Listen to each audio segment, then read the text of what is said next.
బ్రహ్మయ్య గారు, మన అనిల్ రావుపూడి బ్రహ్మయ్య గారు, అనిల్ రావుపూడి గారికి స్వయం తండ్రి గారు. ఈయన సెట్లో ప్రతిరోజు ఉండి తన కొడుకు యొక్క ఎదుగుదలని, కొడుకు పనితనాన్ని, కొడుకు సక్సెస్ని చూసి ఎంతగా ముచ్చటగా పుత్రోత్సాహాన్ని అనుభవిస్తున్నాడంటే ఒక్కోసారి నాకే కుళ్ళు వస్తుంది. నన్ను మించిన పుత్రోత్సాహాన్ని అనుభవిస్తున్నాడు ఈయన. And wonderful.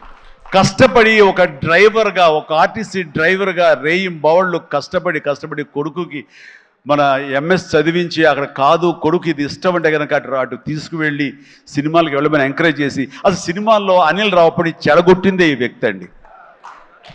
నాన్న చిరంజీవి సినిమా రిలీజ్ అయిన నాన్న 8 ఏళ్ల కుర్రాడంటే, అరే పదరా అమ్మకి చెప్పరా వెళ్ళిపోదామని తీసుకెళ్ళి ఆ సినిమా చూసి, ఆ డ్యాన్సులు చూసి, ఆ వేసుకున్న బట్టలు ఏవైతే గ్యాంగ్ లీడర్ బట్టలు, ఇంకో బట్టలు ఆ బట్టలన్నీ అలాగే కుట్టించి టైలర్ దగ్గర కొడుకేసి, కొడుకు యానివర్సరీస్లో స్కూల్లో డ్యాన్స్ వేస్తుంటే చూసి ఆనందపడిపోయేటువంటి అల్ప సంతోషి, ఆనందపడేంత గొప్ప వ్యక్తి. అండ్ తన కోరిక, కొడుకు మీద తను పెట్టుకున్న ఆశలు, ఈ రోజు నా కొడుకు ఇంత సక్సెస్ఫుల్ డైరెక్టర్గా ఉండి సూపర్ స్టార్స్ని తను డైరెక్ట్ చేస్తుంటే ఎంత మురిసిపోతుంటాడంటే, ఇంతకంటే జన్మకి ఏం కావాలి ఒక తండ్రికి. Congratulations and wonderful. ప్రతి నిమిషం ఆస్వాదించండి, ఆనందపడండి ప్లీజ్.